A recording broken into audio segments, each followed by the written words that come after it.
Good afternoon, ladies and gentlemen. My name is Joseph Donnelly. I'm an adult services librarian for the Jersey Public Library. And my guest is today Stephen Shore, who is professor from Adelphi University. And I'll give you a little bio of Stephen. He was diagnosed with atypical development and strong autistic tendencies and too sick for outpatient treatment. Dr. Shore was non-speaking until the age of 4.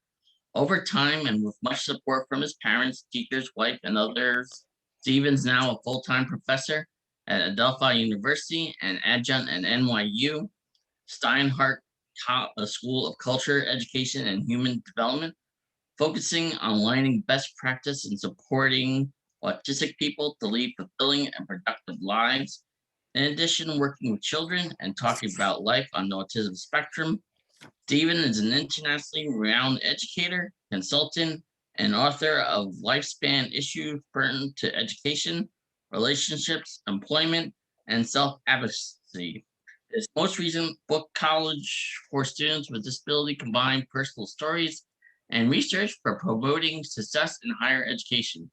He is currently the board member of Autism Speaks, an organization for autism research, OAR, and president emeritus of the Asperger/Autism Network and advisory board member of the Autism Society.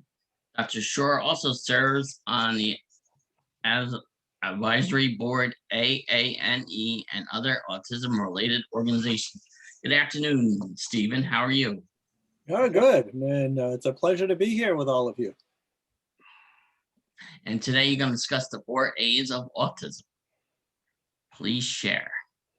All right, so there we go. Just checking to make sure that the screen share is up and running and that you can see my presentation. Yes, we can.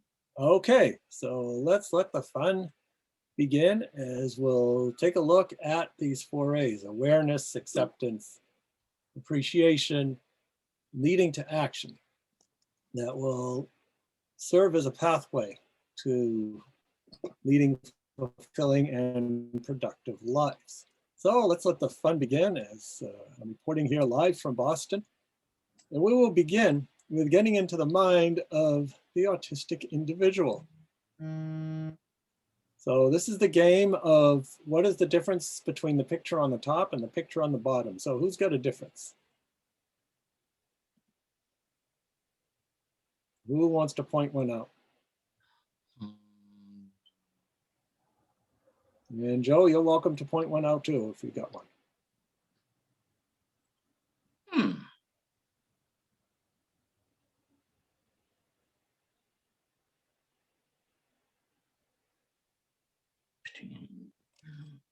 Oh, this is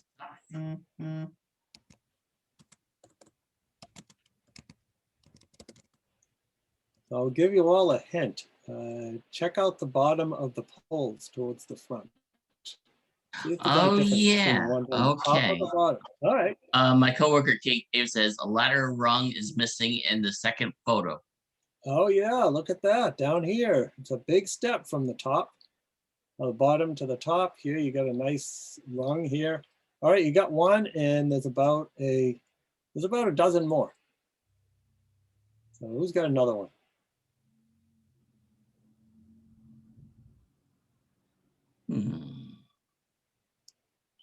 The circle cover of the bottom of the pool in the middle. All right. Second photo. Yeah, I've never really quite able to figure out what this thing is called. It's like a boot or something, but whatever it is, you've got 1, 2, 3, 4 on the top, and on the bottom you've got 1, 2 is missing, then 3 and 4. All right, so that's another one. That's another difference. Let's go for one more.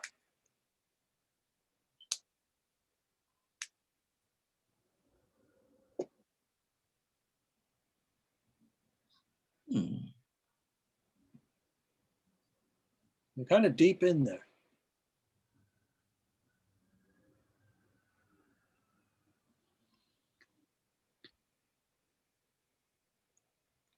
All right, well, I'll contribute one. check out the strap on the horse down here on the bottom. It's blue. Oh, And yeah. if you look at the top, it's red. Yes. So here are the rest of them. So there's a lot of differences, as you can see here. Oh, Yeah, check that out. So now that we focused on the differences, it's time for a quiz. And the first question is, what is this a picture of? So who remembers what it was? carousel. Yeah, definitely a carousel. What animal Yeah. was in the foreground? Who's got that one?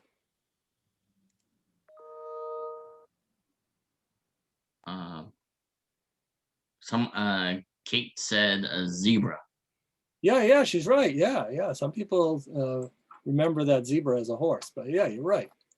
And then the questions 3 and 4 are more difficult. And why are they difficult? Well, first, let's get the picture back up so that everybody can get an A, everybody gets 100. And the reason why they're difficult is that I force you to perceive these pictures like autistic people perceive the environment. We focus on details. Details, often at the expense of the whole, getting the big picture. And often that's referred to as a deficit in central coherence. However, as we consider detail-oriented thinking, where might it be advantageous to be detail-oriented? Where is it good to be focused on details? What are some situations? Driving the car. Yeah, that's a good one. Yeah, you got to focus on a lot of things when you're driving a car. Yeah. What else? Math. Math. Yeah. When you're working. Yeah, when you're working, such as if you're a computer programmer or you're debugging computer code, or if you're an investigator of some type, or a statistician, which is pretty close to math that Joe mentioned a little bit earlier. So if we take these situations and we take and we have someone who's not so detail oriented, might it be possible that if we put a typical person in one of these situations, that we could say that they have a deficit in detail oriented thinking? And indeed, we might be able to do that. And we could do that. Because here in these situations, detail-oriented thinking is very helpful and actually required. And the reason I bring this up is that we can take what is so often considered as deficits in autism, and we can expand this to other conditions that we call disabilities. We can flip them around and turn them into strengths. So what that means is considering how we can reframe the characteristics. So I've got listed here the characteristics of autism. And so often they're expressed as deficits in communication, social interaction, and restricted interests. However, let's just consider them as characteristics. And in doing so, say for example, I often get asked, what is my autistic son, daughter, student, or even a person on the spectrum asks me, what am I good at? And I respond with another question. How do you spend most of your time? Or how do they spend most of their time, or would if you let them do it? And what that tends to lead to is strengths. We tend to spend more time doing things we're good at. The things we're good at, we want to spend more time doing. So what I'm focused on is the idea of an abilities-based model of how we think about autism. Asking, what can the autistic person do? And you might notice I've been talking about autistic people and not people with autism. I'm not using person first language. So why am I doing that? Any ideas? I don't know. All right, well, let's find out. Most people on the spectrum identify with being autistic, and they don't see it as bad. They see it as part of identity. That's who we are. So I had a really interesting conversation a meeting with about 100 people on the spectrum some years ago at a conference. And the discussion was, should we be using person first language, person with autism, or should we use identity first language, which is autistic person? So we had a great discussion about it with about 100 people. And one person piped up and said, well, autism affects everything I do. It's not all I am. And there's nothing bad about being autistic, so I just think of myself as autistic. And then someone else said, well, autism isn't something that I can put into a bag, and then hopefully I don't forget my bag of autism when it's time to leave. And then somebody else said, well, I prefer to be recognized for my humanity first, so I prefer to use person first language. And the response to that was, well, you know, if we consider autism as an expression of the diversity of the human gene pool, then autistic people are just as human as everybody else. So it went back and forth like that. And then we voted. And the vote came down to about 80% in favor of identity first language. And then we wrote up a proclamation. And it went something like this. Most of us prefer identity first language. Some of us also prefer person first. So use what you want, and we'll try not to have a meltdown if you use the one that we don't want. So that's why, in recognition of those of us on the spectrum, myself included, who prefer identity first language, that's exactly what I use. But sometimes I mix it up and put in person first language too. Other communities have done this, the deaf community. Often we hear about the deaf community with a big D. And what that refers to is that many years ago, even before the autism community got an idea about this, is that they consider themselves as deaf. They are deaf people, not people with hearing impairments, because they don't want to separate themselves from their lack of hearing. And they also don't feel it's a disability. And they lead fulfilling and productive lives as they are. So interesting to note. What are the interests? Interests tend to correlate to abilities pretty well. What kind of mind does the autistic person have? And as we think about autism and we think about the characteristics, another characteristic is that we're often very visually based. And that is, we process visual information very well. Not all of us, though. It's a myth that all of us autistic people are visually based. I know some non-visual autistic people who are just so non-visual that they can't even read a map. But what we can also say is that another characteristic of autism that's not often mentioned is the extremely widely varying skill set. And what that suggests is the things we're good at, we're incredibly good at. And the things we're not so good at, well, we maybe need a lot of support. And often there isn't much in the middle. So to that end, I think of my friend and colleague who we've known each other for maybe 20 years. And she's got some amazing abilities. She's finished a coursework for a doctoral degree in social work at Adelphi University. It took me 3 years to convince her that she could do a doctoral degree. And well, she's well on her way. She's now working on her dissertation. So she's got incredible strengths in reading, processing information, giving presentations, kind of like I'm doing. Maybe she could be a good person to come to the library and give a talk. Processing data. But at the same time, she is so challenged in mathematics that she's learned a long time ago not to have a checkbook. Numbers and her just don't get along, and she needs a lot of support. So here's an example of someone who has amazing skills in some areas and some real challenges in the others. And she finds ways to accommodate for those challenges.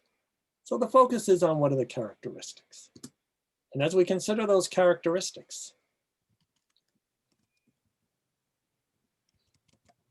now, some of you may have seen these words, and they're used a lot in education.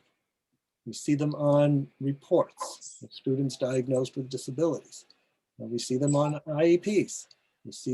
We hear teachers using these words when they talk about students in the teacher's room. However, might it be possible to rethink how we consider people with these differences and look at it in a more positive light? So here's a good example. Some examples. Is the person learning disabled, or are they learning different? And do we need to find another way to teach that student? And we can look at all the rest of these words as well in a very similar way.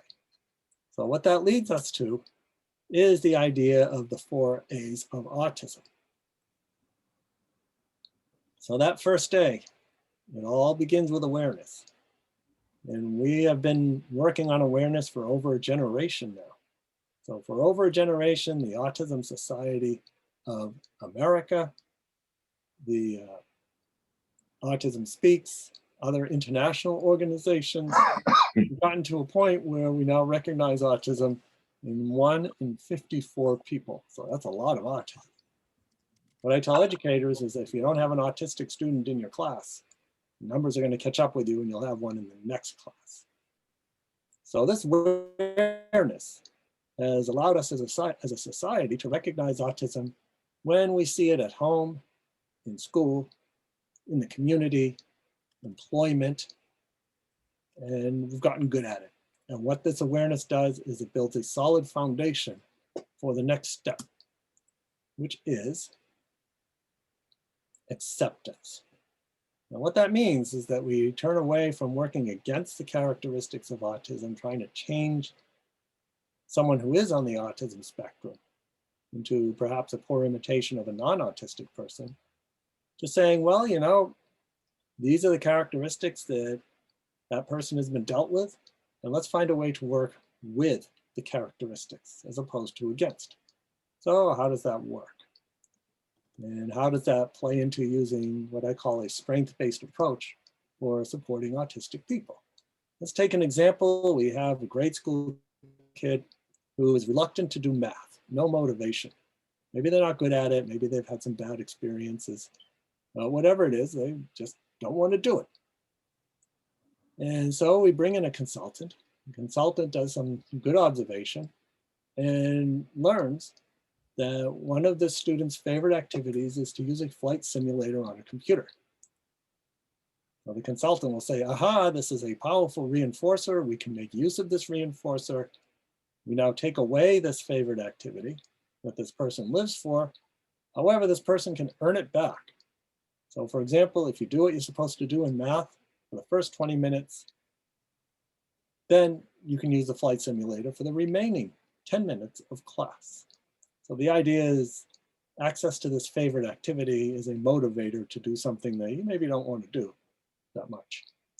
But that's working against the characteristics of autism. It's not really a strength-based approach. The strength-based approach would be to recognize, well, we understand that autistic people have really intense interests in various things and get really good at them. So let's find a way to use the flight simulator to teach math. There's a lot of mathematics involved in flying airplanes. So that's an example of acceptance, which leads us to the third A, which is appreciation. And appreciation is when we value the contributions of autistic people to society. What can we bring? And we see this happening in some of the larger IT firms at this time. Microsoft, Apple, Google, many others, actively seeking autistic people as their employees because they know some of us can do IT geek type things better and faster than anybody else. And that's all well and good, and we keep that going. However, it's also important to realize that not all autistic people are IT or computer or math geeks. As a matter of fact, it's a minority. Big enough group of us so that the IT companies have noticed, and that's good. However, my question always is, what about everybody else? What about those of us who have skills in fitness, sports, arts, writing, or whatever those other things may be? And what about those of us who have more challenges, who need more supports?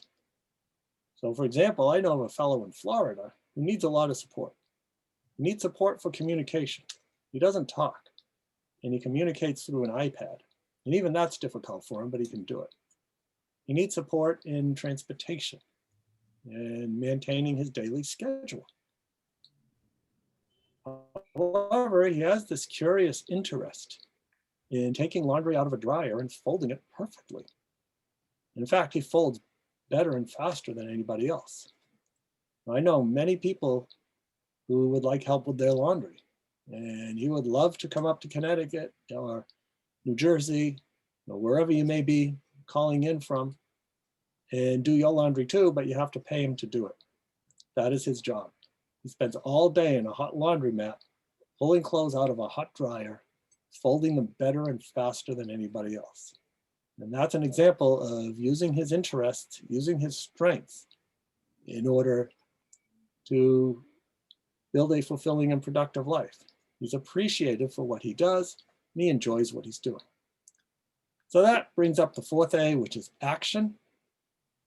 And action is the work that we have to do to recognize autism at the awareness stage, to learn what the characteristics of the individual is, to learn to work with them, and finally, appreciate what autistic people can bring to the community.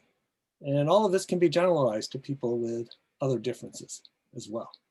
So my charge to you is when we get finished with this presentation, what actions are you going to take to climb the stairs of awareness, acceptance, and appreciation of people with differences in your life?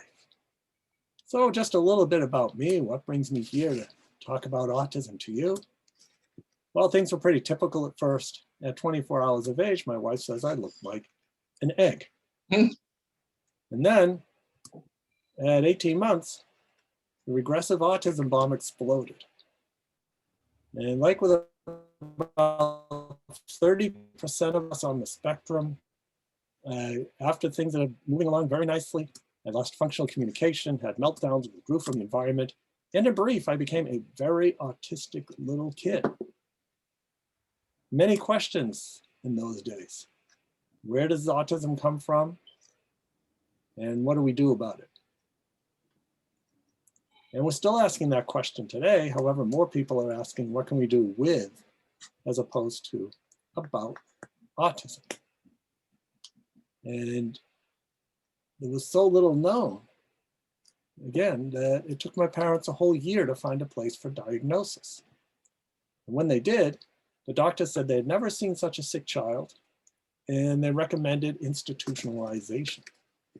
Now, fortunately, my parents, like we see ever increasing numbers of parents today, they advocated on my behalf, and they convinced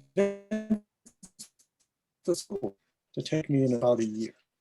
And it was during that year that my parents implemented what we would today refer to as an intensive home-based early intervention program. And this was a program that emphasized music, movement, sensory integration, narration, and imitation. And this is just fancy terminology for what we know today, how to support autistic people. But in those days, even the concept of early intervention didn't even exist. Really, it was just parents trying to figure out how to reach their kid. And they did somehow. They realized that after their attempts at trying to get me to imitate them, and we all use imitation as a teaching strategy in one way or another to show people how to do things, but sometimes that doesn't work for those of us on the spectrum, perhaps due to a different mirror neurons, especially when we're young. So my parents flipped it around and imitated me. And once they did that, I became aware of them in my environment, and they were able to move me along. And I think the key implication is that as a prerequisite for doing solid and important work with an autistic person, you have to meet them where they are, develop a trusting relationship, and then you can move on. And I think that holds true for everybody else as well. So therefore, I believe that we have the technology, we have the know-how, we have the wherewithal so that we can turn away from these closed doors of deficit, disorder, and disability and look at the open doors of ability. Rather than autism being a bomb, autism becomes da bomb. And autism becomes da bomb when we find ways to help that autistic individual to use their strengths and abilities to make contributions to society. Every autistic person I know has found a way to use their strengths and abilities to become a regional, national, or international expert, potentially, on a particular subject. Temple Grandin is the most well-known autistic person in the world, and she uses her interest in humane cattle processing. And she's very successful and is even better known in the cattle processing world than she is in the autism world. So fast forwarding to today, getting through grade school, which was certainly a challenge, and then on to college. And college is where we often meet our significant others, call my wife, and we've been married for, we're getting on 31 years at this point. And if you want to find out what life is like on her side of the spectrum, I encourage you to read my autobiography, Beyond the Wall. Read her contributions to my autobiography. So as we close our presentation, I want to go back to that question, is how we can think about autism. Is autism a series of deficits, disorder, and disability? Or is it a set of abilities? And what are you going to do to transform what might be considered a weakness or a challenge into a strength? So what I've done here is I've listed just a few very common challenges that autistic people face, often considered as deficits. And you can substitute a challenge that relates to anybody, whether they have a disability or not. But for autism, many of us need things to be in an exact order and very predictable. Well, let's find a way to use that. And that person might enjoy inspecting widgets to make sure that they're perfectly formed in position and in the right color as they come off the assembly line. It'll probably bore the daylights out of most people, but for that autistic person, for the right autistic person, that may work out very well. We tend to have an extreme need for routines. I have yet to meet an employer who does not value an employee who comes to work on time every single day. That's a routine. Often the most important part of employment is doing the job and doing the job right for autistic people. Hypersensitivity to sound, a sensory issue. And I know one fellow who has this very issue, and he's become an audio engineer. So he puts it to work. So as for me, now I am a professor at Adelphi University. As Joe mentioned earlier, I spend most of my efforts researching and teaching about issues related to the autism spectrum. Before the pandemic struck, I was traveling to a different country about once a month, talking about autism. Now I'm doing it all online. I write books on autism and articles, and give music lessons to children on the autism spectrum. So I want to thank you for your participation, all of your support, and all the things that you're doing to make sure that people on the spectrum, people with other conditions, and even with no diagnosed conditions, it doesn't matter, just doing what you can to use strengths in order to lead a fulfilling and productive life. So these are some of my books, been translated into various languages. This is my Wow. website. And my Beyond the Wall book actually has just been translated into Bangla over in Bangladesh. Bengali? Yeah, actually, I used to say it was translated into Bengali, and then some people in Bangladesh said, no, it's not Bengali, it's Oh. Bangla. Oh, okay. That's the first time I've heard that. Yeah, me too. It's some subtle difference between the two. I don't know what they are, but there is some difference. Very interesting. Oh, I'm gonna get that. Read Beyond the Wall. How can you get it? You can get it from. No, I said I'm gonna purchase it, or maybe get it on my Kindle and read it. Oh, you got to purchase it. All right, great. Mm-hmm. Yeah, go for it.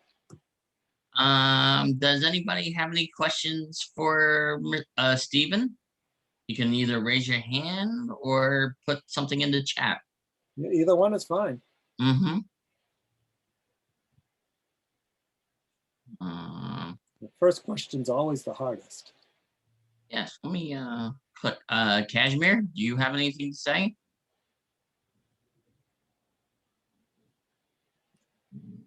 Or I would say this was interesting for me to listen to. I would say it was very interesting. okay, Yeah. thank you. All right, thank you.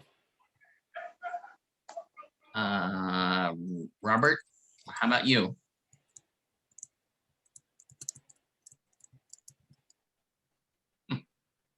Excellent talk. Thank you.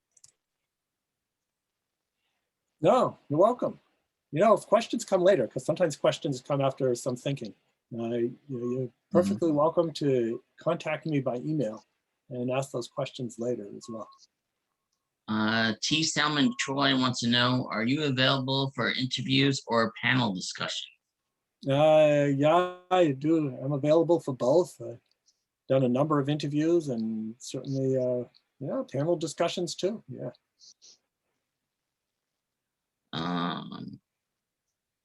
Kate said, I learned so much. Thank you for making the information so accessible. Your you're welcome. analogies were very great, very good. Jennifer Ankins, do you have anything to say?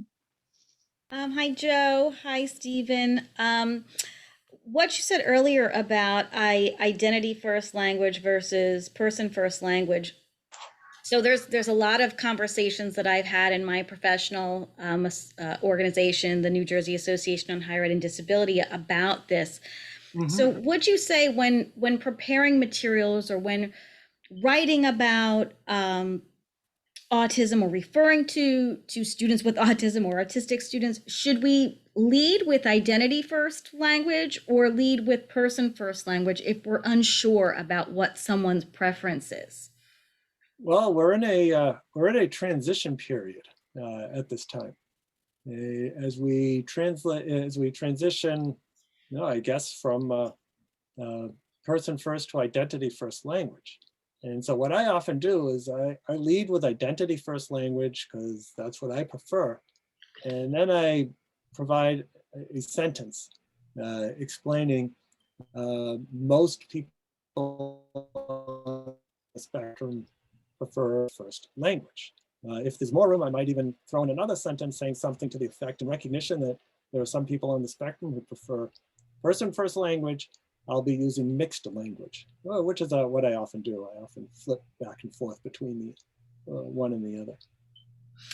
And if I can share that, the National AHEAD organization, yes, has recently, well, I just became aware of it, has put something out there that states that they are going to be leading with identity first language across the board for all disabilities. And I was just wondering if you had an opinion about that. I would, as a person who identifies with being autistic, I'd encourage people who have other disabilities to strongly consider using identity first language. However, not involved in these other disability groups enough to know where they are in these, in how they identify themselves. But certainly, putting in a little explanation as to why, I think is important. Thank you so much. It's very helpful. Oh, you're welcome. Okay. Anybody else have any questions? Put them in the chat box or raise your hand or anything like that. Don't be shy. Oh yeah, Kashmir has a question. All right. Hi, Kashmir. Hi. I have a question. My daughter, she's 10 and she's high function autism. She's verbal, but the ABA is working with her with expressing herself.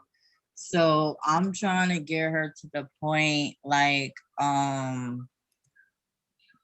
it's okay to be different. It's okay, because she's a hugger. So I think in her world, she thinks everyone is her friend.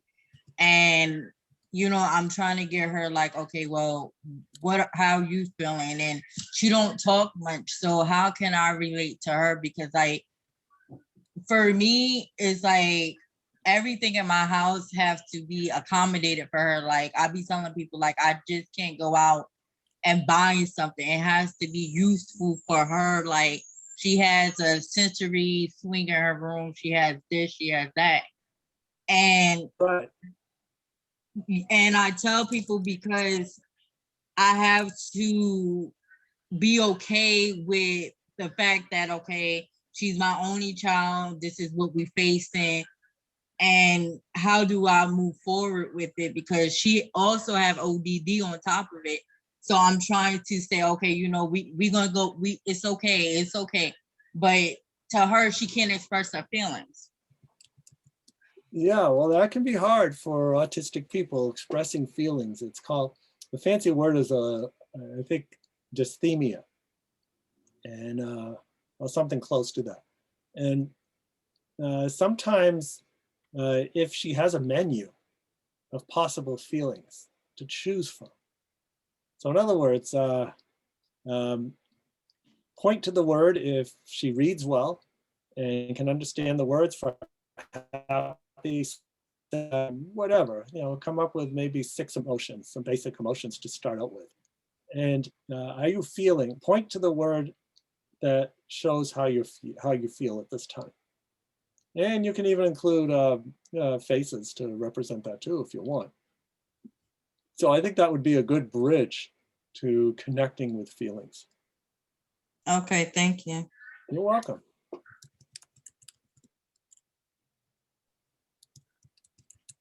Okay. I think Miss Jessica Campbell had a question.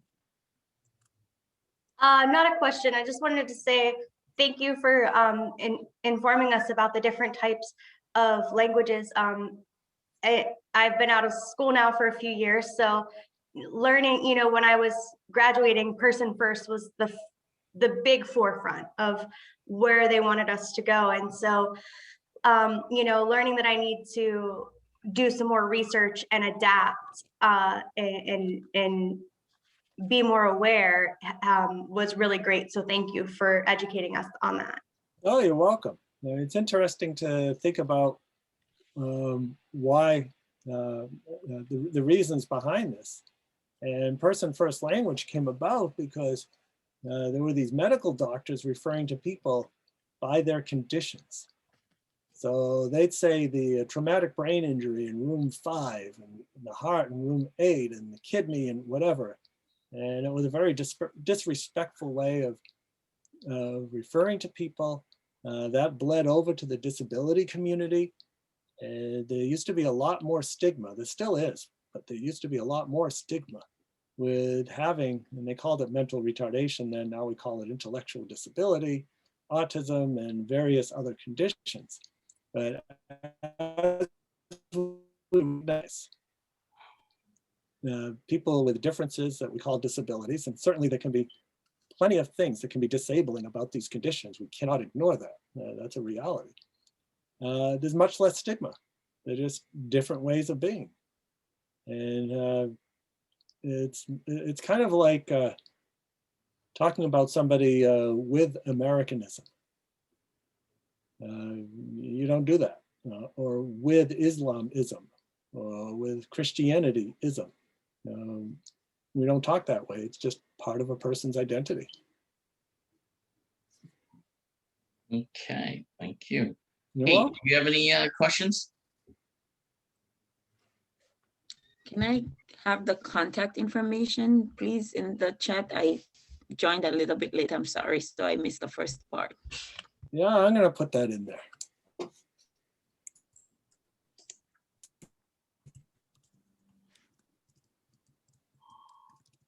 I'm also going to put in my website.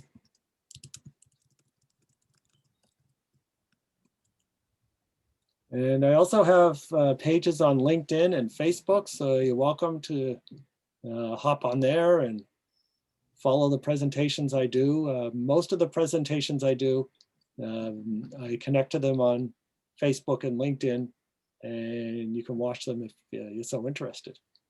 I have a question. I think I finally figured out how to unmute myself. Oh, way to go. Okay. Well, my granddaughters have autism, the one more severe than the other. And I guess I'm wondering, does verbal speech and, you know, like sentences, etc., come in time, or there are different degrees where, you know, right now her mom will tell me she talks to her, but with us, you know, very, very little, you know, a word or two, and she's now 6. So I guess I'm wondering, is that just the condition she has, or does it take time for this to develop? Of course, she's in special ed school, so I guess they're doing, you know, I'm sure she's getting all the programs that they have. Yeah, it depends on the person. Some people don't speak on the spectrum. Yeah. I know many spectrum people who don't speak, and I prefer to use the term non-speaking rather than nonverbal, because communication is a lot more than just speaking like we're doing now. Yeah. If we say someone's nonverbal, and there are some people who aren't, who are nonverbal, that would suggest that they don't understand the concept of language.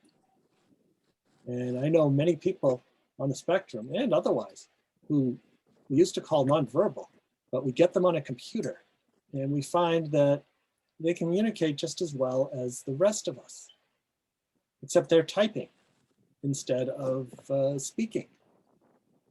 And there's research suggesting that if we teach someone what communication is about and how to do it by an alternative means, sign language, pointing at pictures or whatever, that if speaking is going to occur, then speaking is going to happen much faster than it would otherwise. Okay, and I'm hoping that, you know, she's in special ed classes, so I'm hoping that, you know, I know she has one of those pads with pictures on it. She Right. never uses it when we're there, so maybe they use it themselves. And I can understand exactly what she's thinking just because of her expressions and, you know, reaching for my hand, Oh, sure. things like that.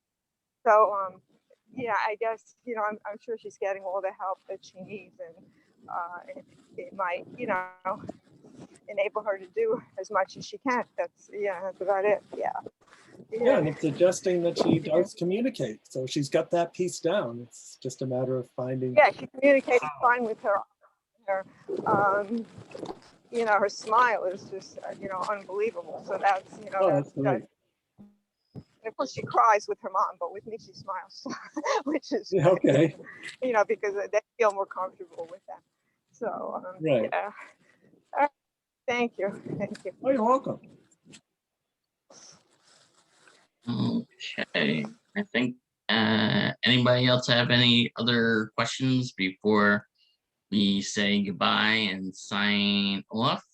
You can raise your hand or you put a question in the chat And you do have his email now and the website you can look into. And I